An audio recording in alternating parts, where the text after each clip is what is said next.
The headset crackled for 3 full seconds before the first voice came through, and that was the moment Gary Whitmore knew something in that hangar was deeply, fundamentally wrong. Gary had spent 27 years as a senior avionics technician for Northern Pacific Airlines, working the overnight maintenance shift at Anchorage International. He had tested thousands of cockpit communication systems, replaced hundreds of radio units, debugged countless intercom malfunctions, and never once heard anything he could not explain with voltage fluctuations, ground loop interference, or simple feedback resonance. He understood the language of electrical systems the way other men understood their native tongues. Every buzz, every hum, every pop and crackle had a source, a cause, a rational explanation rooted in physics and engineering principles that had been proven and tested for decades. But the sound bleeding through those headphones at 2:43 in the morning on November 9th, 1987 was not feedback. It was not interference. It was singing. Clear, harmonized, unmistakable human singing from the cockpit of an aircraft that had been sitting cold, dark, and completely empty for 9 years. The aircraft was Northern Pacific Flight 702, a Douglas DC-9 that had disappeared over the Bering Sea on March 14, 1978, with 6 crew members and 81 passengers aboard. The wreckage had been discovered by a Soviet fishing trawler 18 months after the disappearance, partially submerged on a remote ice shelf nearly 200 nautical miles off course from its filed flight plan. The fuselage had been recovered in sections over a period of 3 months, transported back to Anchorage in pieces aboard military cargo planes, and stored in Hangar 12, a massive corrugated steel structure at the far end of the airport property where it sat gathering dust, rust, and paperwork for nearly a decade while insurance companies, federal investigators, and corporate attorneys argued over liability, salvage rights, evidence preservation, and who would ultimately pay for the disposal of what remained. Gary had been assigned to perform a standard electrical systems diagnostic before the fuselage was finally scheduled for scrapping. The paperwork had come through on a Tuesday afternoon, a single-page authorization signed by the director of maintenance and countersigned by the legal department. It was supposed to be a routine 4-hour job, maybe 5 if he encountered corroded connectors or damaged wiring. Connect external power. Run diagnostic tests on the remaining avionics, document any recoverable components that could be stripped and resold, and sign off on the disposal authorization. He had done this work before on decommissioned aircraft. It was tedious, bureaucratic, and utterly unremarkable, the kind of assignment that required more patience than skill. But when he powered up the cockpit communication panel at 2:38 that morning, something inside the dead aircraft woke up. Before we go deeper, make sure to subscribe now. This channel exposes aviation mysteries and forbidden reports the industry tries to hide. Turn on notifications so you do not miss the next investigation. The first sound Gary heard was static, which was perfectly normal for a system that had been dormant for years in an unheated hangar where temperatures dropped below freezing 4 months out of the year. Corrosion builds up on contact points, wiring insulation degrades and cracks, moisture seeps into sealed components and freezes, expanding and contracting with the seasons until connections that were once solid become brittle and unreliable. He expected static. He expected pops and crackles and maybe a low-frequency hum from the test rig. But beneath the static, there was a rhythm, a musical pattern, and then, unmistakably, a voice. Low, melodic, singing words Gary could not quite make out, but recognized as language, as intentional communication, as something human. He pulled off the headset, checked the connections on his test rig, verified that no external audio source was plugged into the system, confirmed that his radio was off and that there were no active transmitters within 500 feet of the hangar. Everything was exactly as it should be. The test rig was a simple device. Nothing more than a power supply and a signal generator connected to an oscilloscope and a pair of monitoring headphones. There was no radio receiver, no playback device, no computer, just basic electrical components wired together in a configuration he had used hundreds of times before. He put the headset back on. The singing was louder now. Multiple voices. 3, maybe 4 distinct tones, harmonizing in a way that sounded almost like a hymn or a choir piece, something formal and practiced. Gary felt his stomach tighten. He reached for the volume control and turned it down to minimum, expecting the sound to fade into the background noise. But the singing did not fade. It stayed at the same level, clear and steady and utterly unaffected, regardless of where he set the dial. That was impossible. Audio signals do not ignore volume controls. They are governed by resistance, by potentiometer settings, by basic electrical principles that have not changed since the invention of the vacuum tube. Reducing the voltage to the headphones should reduce the amplitude of the signal. That is not theory. That is law. Gary stood up from his workbench, walked to the cockpit door, and looked inside. The captain and first officer seats were empty, their leather surfaces cracked and faded from years of neglect. The control yokes were locked in their neutral positions with red safety tags hanging from the grips. The instrument panels were dark except for the dim glow of a single battery-powered work lamp Gary had clipped to the overhead console to provide light while he worked. There was no movement, no source for the sound, nothing that could explain what he was hearing. He returned to his workbench, grabbed his oscilloscope, and connected it directly to the audio output circuit of the intercom panel. The waveform on the screen showed a clean, modulated signal with distinct peaks and valleys, exactly what would appear if someone were actively transmitting on the cockpit intercom frequency. But there was no transmitter. The aircraft's communication radios had been removed years ago during the initial salvage operation, stripped out and sent to the NTSB laboratory in Washington for analysis. The only powered system in the entire fuselage was the test rig Gary had connected 20 minutes earlier, and it was not capable of generating audio signals. It could only monitor them. He picked up his handheld radio and called the night shift supervisor, a man named Tom Craddock, who had been with Northern Pacific even longer than Gary, and who had a reputation for skepticism that bordered on hostility when it came to anything that could not be measured with a multimeter. Tom arrived in Hangar 1211 minutes later, carrying a clipboard and a dented thermos of coffee, visibly annoyed at being pulled away from his paperwork. Gary handed him the headset without saying a word. Tom put it on, listened for maybe 5 seconds, and then tore it off like it had burned him. "What the hell is that?" Tom's voice was sharp, stripped of its usual sarcasm. "I do not know," Gary said, "but it has been going for 10 minutes, and it is not stopping." Tom looked at the test rig, looked at the cockpit, looked back at Gary with an expression that suggested he was trying very hard to find a flaw in the setup, some obvious mistake that would explain everything and allow him to go back to his office. "Is this some kind of joke? Do I look like I am joking?" Tom did not answer. He picked up the headset again, held it close to his ear without putting it on, and listened. His face went pale. "That is not interference. That is voices. Real human voices." Gary nodded. "I know. They spent the next hour trying to isolate the source. They disconnected the test rig from the intercom panel. The singing continued, audible now through the headset, even though it was no longer connected to anything. They shut off external power to the entire hangar, throwing the main breaker and plunging the space into complete darkness. The singing continued. They brought in 2 additional technicians from the main terminal maintenance bay, both of whom confirmed they could hear the voices clearly through the headset. One of them, a younger man named Eddie Santos, who had only been with the company for 3 years, recognized the melody. "That is Abide With Me," Eddie said quietly, his voice barely above a whisper. "My grandmother used to sing it at church every Sunday." Tom stared at him. "You are telling me we are picking up a hymn from a crashed airplane?" Eddie did not respond. He was staring at the cockpit, his face slack with something that looked like fear or awe or both. Gary walked to his workstation and pulled up the passenger manifest for Northern Pacific Flight 702. 81 passengers, 6 crew members, 87 people total.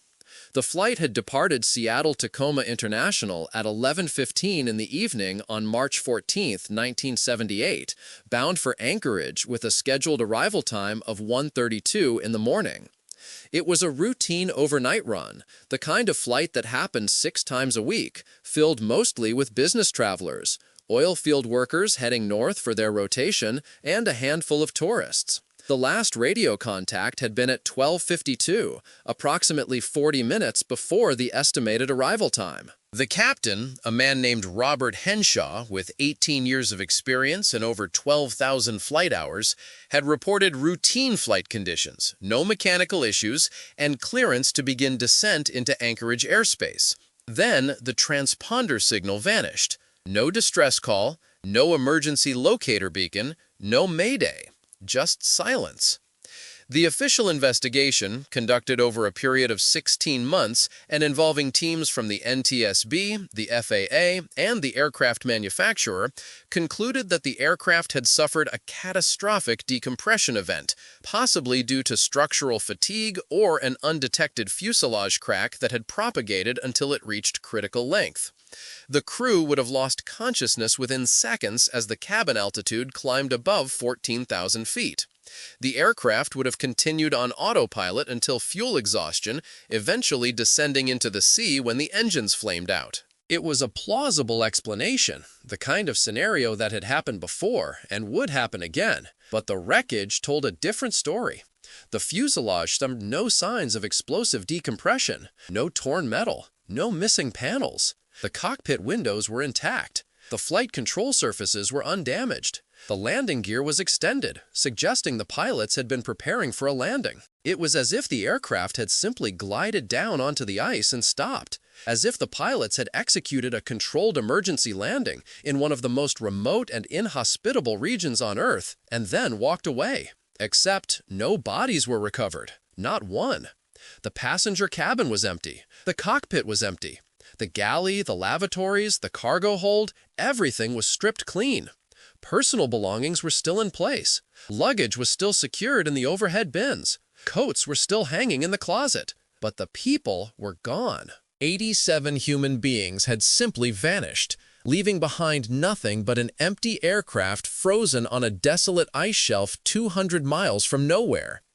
Gary turned off the overhead lights in the hangar, plunging the space into near darkness except for the glow of his work lamp. The singing grew louder, filling the empty space with a sound that seemed to come from everywhere and nowhere at once. He turned the lights back on. The singing faded slightly but did not stop. Tom suggested they remove the headset entirely and use a handheld speaker to broadcast the audio into the open air, so they could all hear it clearly. Gary connected the speaker to the intercom panel output, turned it on, and the entire hangar filled with the sound of voices. Not distorted, not mechanical, not filtered through layers of static and interference, but clear and human and impossibly present. 4 distinct voices singing in perfect harmony, repeating the same verse over and over. Abide with me, fast falls the eventide. The darkness deepens, Lord, with me abide. Eddie backed away from the aircraft, his face drained of color. We need to shut this down, right now. Tom looked at Gary. Cut the power. Everything. Now.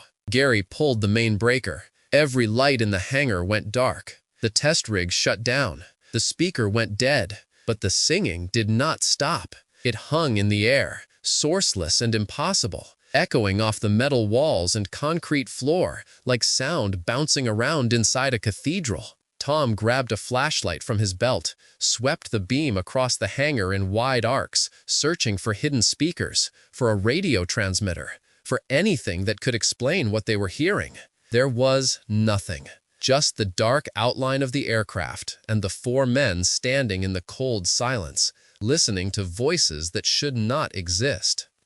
The singing stopped at 3:17 in the morning, exactly 34 minutes after Gary had cut the power. It did not fade out gradually the way sound normally does when a source moves away or a signal weakens. It simply ended mid-verse, as if someone had flipped a switch or closed a door. The silence that followed was worse than the singing. It was heavy and expectant and filled with a pressure that made Gary's ears ache, like the air before a thunderstorm or the moment before a bomb goes off. Tom ordered everyone out of the hangar. He locked the door, posted a security guard outside with instructions to call immediately if anything unusual happened, and called the company director of maintenance at home. It was 3:30 in the morning, but Tom did not care. Some things could not wait until sunrise. Gary went back to his workstation in the main terminal, wrote up an incident report that sounded insane even as he typed it, and tried to convince himself that there was a rational explanation. Electromagnetic interference from the military radar installation 10 miles north of the airport. A pirate radio transmission bleeding through on an unusual frequency. Acoustic resonance from nearby construction work. Anything but the truth that was crawling up his spine and refusing to let go. The next night, they brought in an audio engineer from the University of Alaska. His name was Dr. Raymond Hu, and he had a doctorate in acoustical engineering and 20 years of experience analyzing sound propagation, acoustic phenomena, and audio signal processing. He set up recording equipment in the hangar, powered up Gary's test rig again, and waited. The singing started at 2:41, almost exactly the same time as the previous night.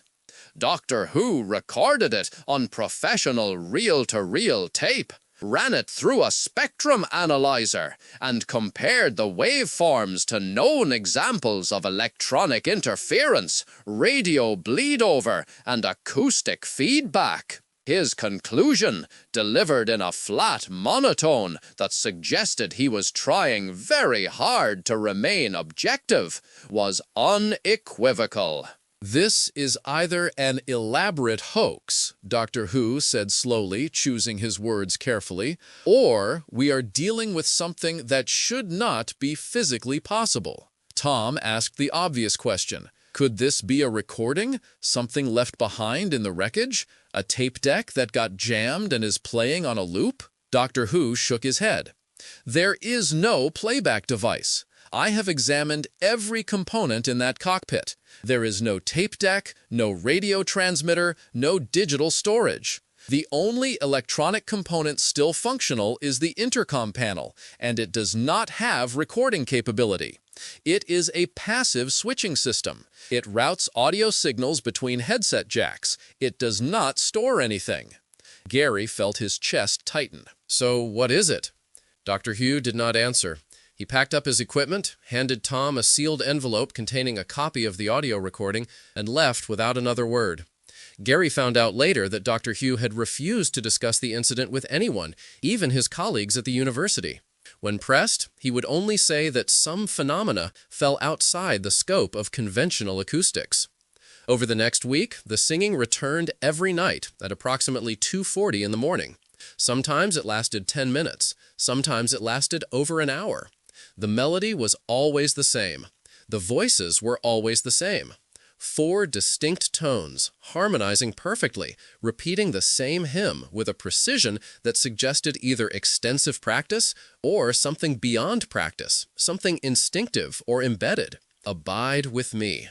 Gary looked up the history of the hymn. It was written in 1847 by an Anglican priest named Henry Francis Light, composed on his deathbed as a prayer for comfort in the face of death. It had been sung at countless funerals, memorial services, shipwrecks, and disasters. It was a song about darkness, about fear, about asking for divine presence when everything else is gone.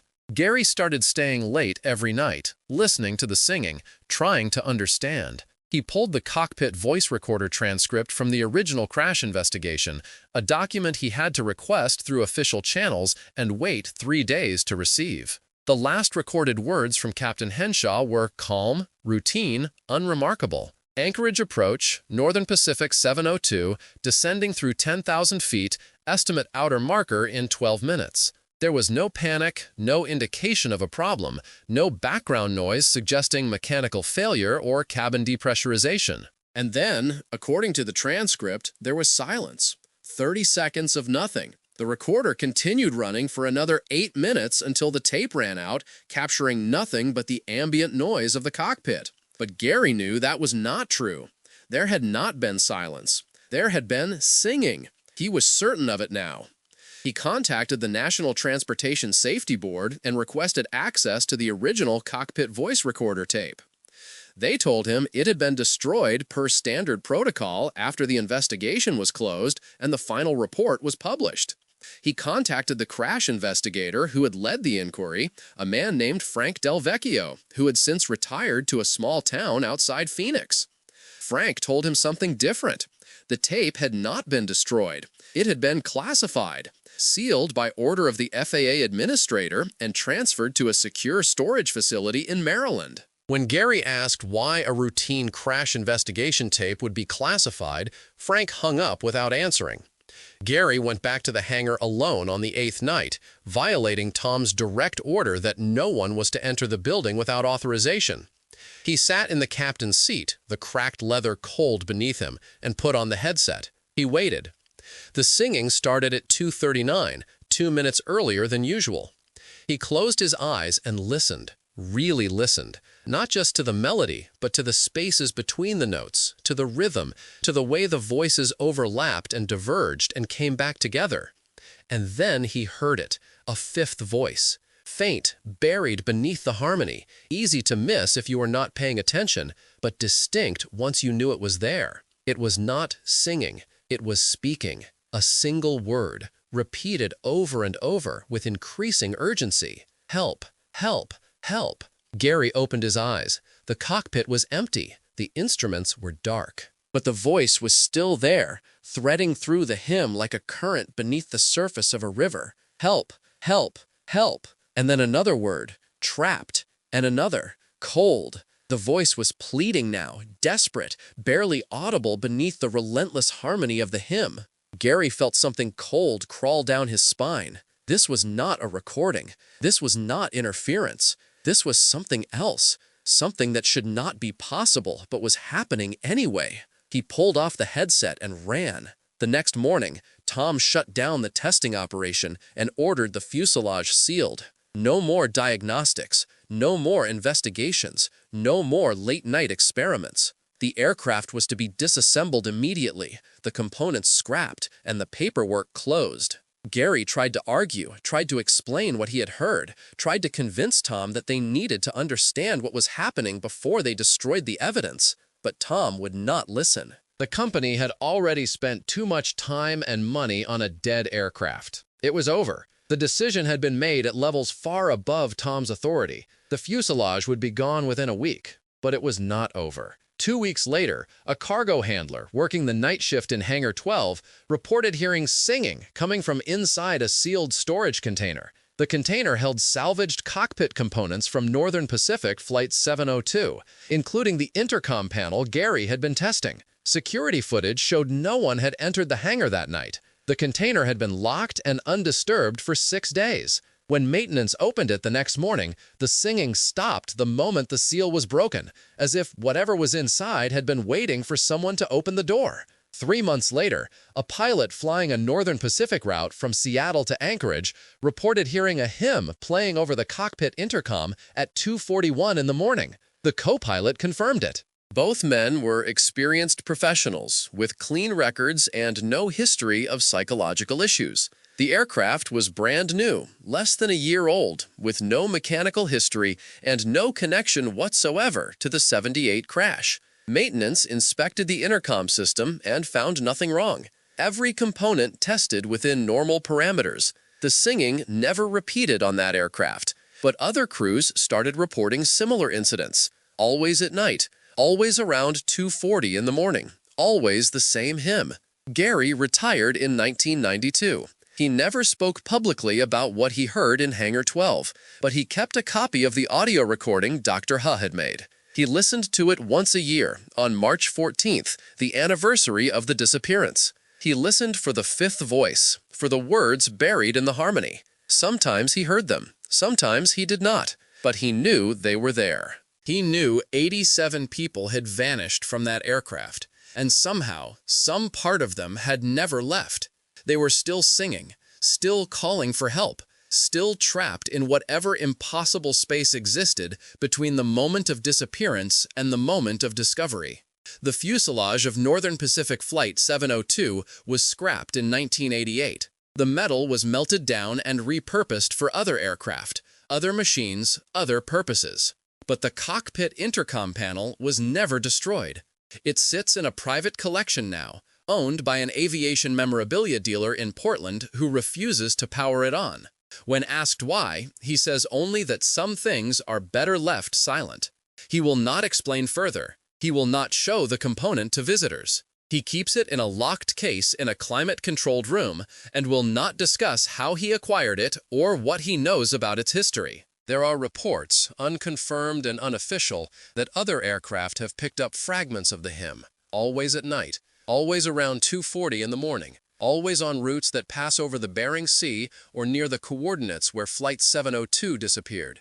The FAA has no official record of these incidents. Airlines do not log them. Pilots do not report them because reporting something like that raises questions about mental fitness and flight status. But the stories persist. Maintenance crews across the Northern Pacific Corridor whisper about it in break rooms and during shift changes. They talk about cockpits that hum with melodies no radio should carry. They talk about voices that harmonize in empty aircraft. They talk about the hymn that should not exist, but does. Abide with me. Fast falls the eventide. What would you do if you heard that in a cockpit at 2:41 in the morning, alone at 37,000 feet over black water? Do you think this was just electromagnetic interference or something far more disturbing?